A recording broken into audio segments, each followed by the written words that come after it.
Crew of heathens making food and waiting the Jews. What a blessing. Roasted lamb, mac and cheese, well blended indeed. But what a dressing.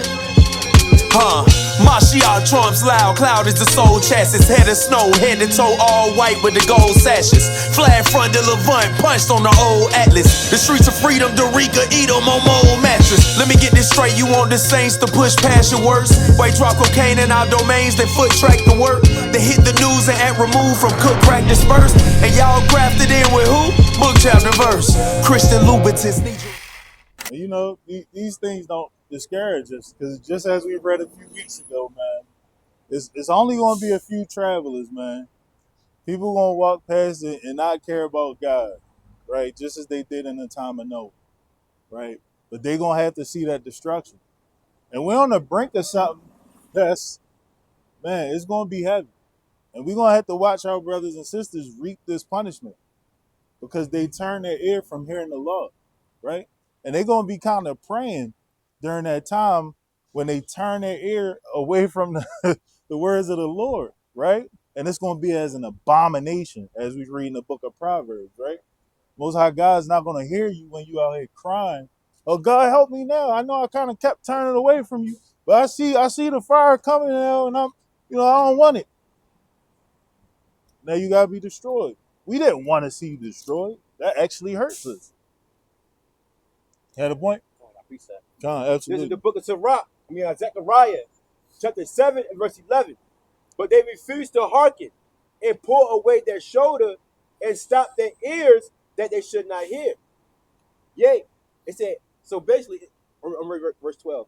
Yea, they made their heart as an adamant stone, lest they should hear the law and the words which the Lord of hosts has sent in his spirit by the former prophet. Therefore came a great wrath from the Lord of hosts. So a lot of people, they don't want to listen. They stop their ears. They keep it moving, right? They tug away their shoulders. The Most High said, look, these people are going to be destroyed. They're going to feel the wrath of the Lord when that day of judgment comes, right? And that's the day that the Most High said, look, all hell going to break loose. Right. You're going to have chaos. You're going to have Jacob's trouble, a police state. You're going to have World War III jumping off. And then that's the day you're going to be looking for the coming of the Lord, and he's not going to be there to protect you, right? He's going to be there to destroy you, doing the complete opposite, right? When them chariots come, it's not going to come for you because you had your chance to repent, right? But you turn your necks and you stop your ears to the men of the prophet. Quick point. Can somebody grab me 2 Ezra 9 and 11? And it's funny that the brothers are bringing this out because and I was on Facebook earlier. Somebody put a hilarious post. They was like, there's gonna come a point in time when people are like, man, I knew we was Israelites all along. they just gonna turn around at the last minute. But they've been hearing us bring this information out. They've been hearing the scriptures. They've been hearing the information. Like, you ask pretty much anybody, they know about the Israelites. They'll say the black Hebrew Israelites that be screaming on the corner. Like, they know about the Israelites. Like, they have access to the information, right? But again, like, while they have this access and this time, they reject to receive it. If anybody got that, they could bring it up. This is the book of 2 Ezra chapter 9 and verse 11. And they that have loathed my law, while they had yet liberty. While they had what? While they had yet liberty. Go ahead. And when as yet place of repentance was open unto them, understood not, but despised it. Right. So again, like, these particular people, they have the time, they have the access, they have the liberty, the grace period, quote unquote, to actually, listen to the Most High God, hearken unto his son, things of the sort. But they hear the law, they see what the law says, but they loathe it. They despise it, right? They reject what the Most High God says. I believe it's in the book of Isaiah, the 66th chapter, when it says that the Most High is going to have grace upon them that trembleth at his word, roughly paraphrasing.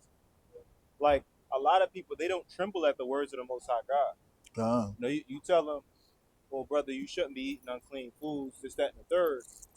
And they'll say, God not worried about what I'm eating. and then you could read it to them clean in the scriptures. Done. But they don't care. Like they don't tremble at the word. Like when I read something out the scriptures, and I see, okay, well, dang, I got to do that. I got to stop doing this. That's what it is, and I'm afraid to do it. Like, but you got it. Done. You got a point out? Okay, I got a point in the book of John, chapter 14, and verse number 21. Bring it up. He that hath my commandments and keepeth them, he it is that loveth me. And he that loveth me shall be loved of my Father. That's right. And I will love him and will manifest myself to him. Right. Right. So it's always good to be receptive to new information, man. Right. That's a misconception that you may get from the world, especially in Christianity. A lot of people, I've had a lot of Christians tell me this, is that, oh no, that's the spirit of error. Oh no, you can't teach me anything new. That's the devil. You know what I'm saying? I don't want nothing new, right? Nothing new. Everything stays the same. Christ is the same. And then they say what? He the same yesterday, the same tomorrow, man. But that's not the correct spirit in which you should move in. Right. Let alone that's not the correct spirit in which you should project on other people. God. It's always good to be receptive to information as it comes, because your ear is gonna taste different.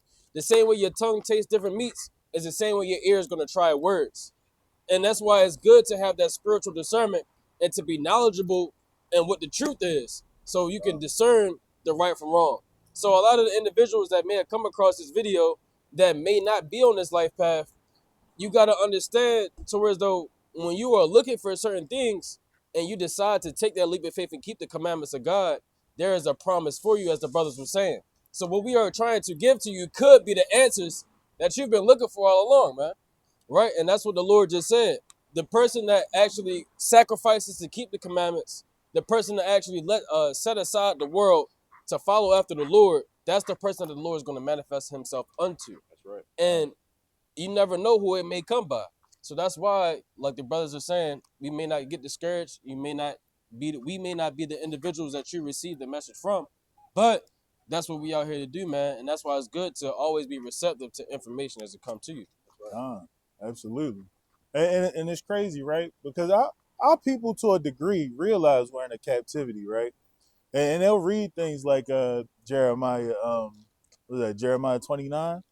But they'll just jump down to verse 11 and be like, oh, I know the plans I have for you. Every time. But never go to the top where it says, I got slavery for you. And this is the plan that's going to draw you back. Then when we go to Jeremiah's scribe, right? Baruch chapter 2 and verse 30, it talks about how we're going to return to the Most High in the land of our captivity. Right.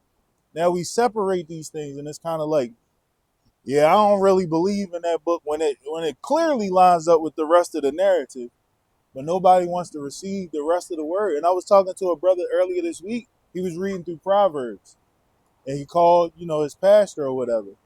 And he was like, he asked the pastor, like, I feel like they're talking about some common knowledge here that everybody understood, but what is the common knowledge? And it was like, well, that's Solomon and, this and that. And they never really answered the question for him. And I don't necessarily blame the pastor, right? Because at this point, the lie's been going on so long that for some people it's become true. Ritualistic. Right? And so what has happened is when I get to talk to this brother and explain this common knowledge that everybody's talking about is the law. This wisdom everybody's talking about is the law.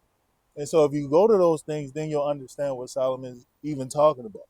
And it'll make sense to you. And you don't have to like, oh man, I kind of don't understand. You're going to understand it. And the Most High put it on your spirit to even ask these questions, right? Ask an Israelite these questions when you're a Christian, a regular Christian, right? You ain't in the truth yet, but something in your spirit said, something about this I'm studying and I'm missing, right? And so you're able to ask. But you had to point out? This is the book of Psalms, chapter 110 and verse 11. Bring it out. Slack 111, verse 10. The fear of the Lord is the beginning of wisdom. A good understanding have all day that do his commandments. It's like his praise endure forever. So they said, look, the fear of the Lord is the beginning of wisdom, right? And beginning of wisdom is what? Is those that keep the commandments. The Most High is not going to dwell with you or sup with you if you're sitting here being a sinner. If you're being wicked. he only, like I said the last time we came out here, that his wisdom, his Holy Spirit only dwells in a person that is basically what? Keeping his commandments. And they ain't gonna dwell in a person that's subject unto sin. Right? I got another point. This is the book of Isaiah, chapter 65 and verse 2. Bring it up. It says, I have spread out my hand all the day unto a rebellious people, which walk in a way that is not good after their own thoughts. So a lot of people, they want to do their own thing, right? They think whether they eat pork, go to church on a Sunday, they think that that's good because look, why? They have no understanding, right? They follow after a man, they follow after that pastor, they just follow after their own tradition of what they was brought up in, right? Read it on. A people that provoke me to anger continually to my face, that sacrifice in gardens and burn incense upon altars of bricks, right? And right now they do it spiritually, man. When they go into the Christian churches, or when they go into the synagogue, or when they go into this temple, the Islamic, whatever they got going on there, right? Right now they celebrating Ramadan, right? Who told y'all that? Who told the Israelites to celebrate a Muslim custom or tradition? Right? They following after other men. Right? Read it on. It said, which remain among the graves and large in the mountains, which eat swine flesh and broth of abominable things in their vessels, which say, stand by thyself, come not near to me, for I am holier than thou. These are a smoke in my nose, a fire that burns forever. So the Most High, he hates a proud man, right?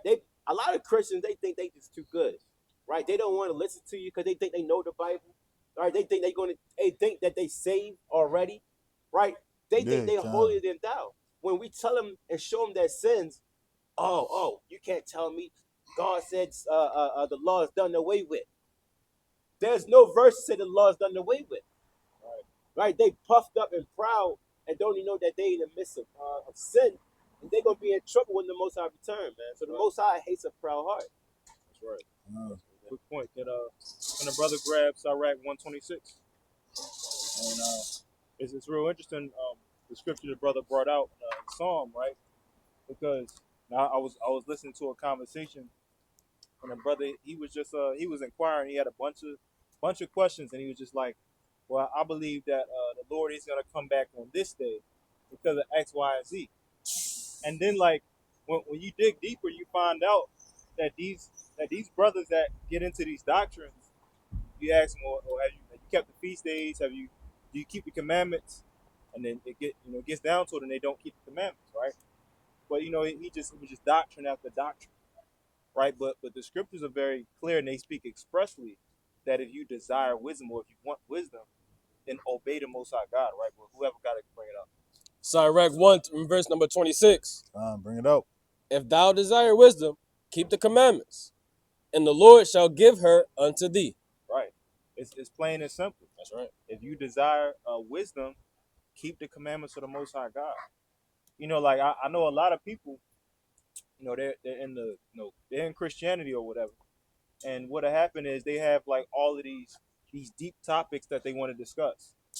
Like, they say, oh, I'm so deep in the spiritual realm right now, and all of these things. Even to the brother's point, the holier than thou, like they've graduated from the schoolmaster, like they're above the law. Never looked at it, and they never looked at it. They don't know what's going on, but they think they're so deep with all of these things, but have so many questions. But if you would just obey the Most High God, the Most High, he's willing to give you wisdom. The scriptures say that he gives wisdom liberally. I believe that's in James, the first chapter. Right, brother, I'll pass it back. and that's what's really sad, because everybody think they could get to Christ but have no understanding of the Torah. Right? And it talks about how the law is going to lead us to Christ. Right? It's going to lead us to understanding who he is, who he came for. Right? Because how can I punish somebody who's not a part of the household for something that doesn't even apply to them, right?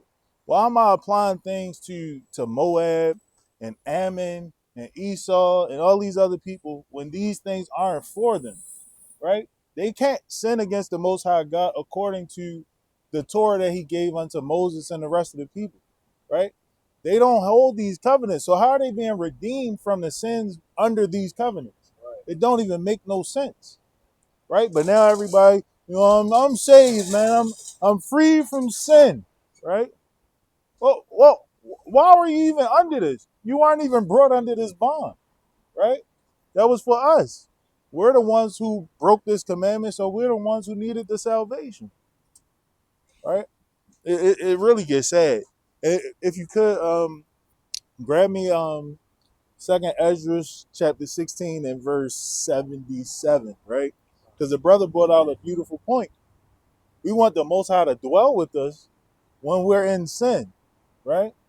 And it talks about how he walks, that path, and we're supposed to be a pleasant path for the Most High. But how can we be that pleasant path if we're like in sin constantly, right? You got it, Doc? God, this is the book of 2nd Ezra, chapter 16, verse 77. Woe be unto them that are bound with their sins, and covered with their iniquities, like as a field is covered over with bushes. Damn. And the path thereof covered with thorns, that no man may travel through. Right, and you kind of want the Most High to walk with you, right? Right. And meanwhile, he,